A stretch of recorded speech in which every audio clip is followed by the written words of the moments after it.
Screens drive a physical, Grand Canyon-sized gap between online you and offline you.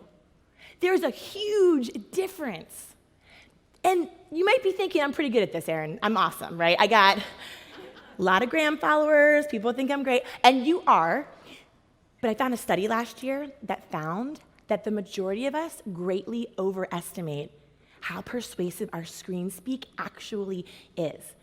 In fact, you probably know that we're more persuasive face-to-face at an event like Ever Beauty Summit than we are behind screens. But check this out. We are 34 times more persuasive in person than we are behind screens. So it's only 6 in-person asks to equal 200 digital requests. But we know we got to win on digital first to ignite dialogue later. So why are we typing and talking so differently? Offline, you spend about 40% of the time talking about yourself, right? It's a tennis match, right? You're normal, you're cool, hitting the ball back and forth, everyone's rad. When you get online, not quite the same exact story, right? Any guesses, nice and loud, the percent of time we spend talking about ourselves when we get behind screens? Shout it out. 90, 70, 80. So we type about ourselves twice as much as we talk about ourselves. We don't type like we talk. When you flip the focus, you flip the language, and someone says, YOLO.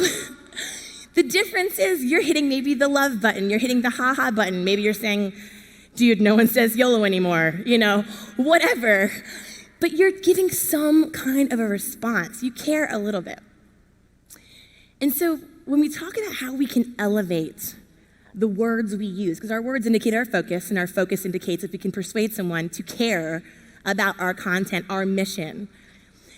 If you can think about looking at the words you type, and if you see that the words you're typing are in selfie mode, can you flip your language around so that's more focused on your audience? And there's a very simple trick to doing this, which is just if you can use a little less I and a little more you. Just doing this one little simple switch, all the clients I've worked with have seen incredible increases in engagement, in comments, in followers. What it's helped them do is get outside of that existing sphere of influence that already love you. You're going through your phone, and in about 10 words, 2.5 seconds, without even really thinking about it, your brain's like, I'm in, I'm out, I care, I don't care, right? Like you're like later, or like, it's like, it's quick. Our brains are reprogramming to make those decisions faster and faster. And so when you think about how you're typing and texting and tweeting, your only goal is just to stop that scroll. Because if you can't stop the scroll, you don't get a chance at bat at all. So sometimes we overlook the fact that we have to get them to stop in the first place before we can get them to actually read, to care. So stopping the scroll is your goal. So if you are uploading content about your products, your business, about you, of course you're uploading that. You can't upload photos of all your buyers and all your audience members, of course, right? Here's the big secret that has helped all of my clients increase engagement, become more influential, become more persuasive. Yes, they show about them. They show their products, their team, their service. They show about them. They show about you, show about yourself. But they type about their audience. Show about you, but type about them. One day, Sarge calls me, and I think that she's calling me to catch up. But instead, she starts giving me this sales pitch about our products. And she's going for the hard close, like I haven't known her for 15 years and haven't seen her close a lot of things, okay? I'm like, I know what you're doing. But so she was coming in real hot and like pitching me, and it was so not us. And we got into the very first fight of our entire friendship. Both of us bawling, crying, hang up the phone. And so the next day I went over to her house and I sat her down and I said, Sarge, I know that you believe in these products. I know that they've changed your life. I know that you want independence in case you and Dave don't work out so you can support your daughter. I understand that you feel lost and you want to find your sense of self and you are using this opportunity to do that. I understand all these things. But the approach that you're using, it might work really well for other people, but it's not working for you. And so I work in social media. Let's just sit down and see if we can figure this thing out. Let's see if we can find a better way for you to accomplish what you're trying to do without getting in fights with your best friend or feeling like you're working so hard, but it's not paying off. People aren't biting.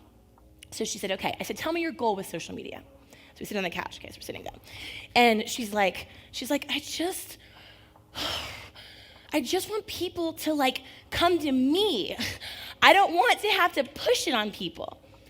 I want to push people less and pull them in more. And isn't that a question that we've all asked ourselves with our business? How can we pull people in? Because once they know, they're gonna be stoked, but it's just getting them to that point. And so none of us wanna be pushing what we're doing. We don't want our teams to be pushing. We want our teams to be pulling. Once a week, she'd kind of touch base with me and just made me feel like she was cheering me on. She made me feel like she cared about me. And what she didn't do was call me and try to hard close me, by the way.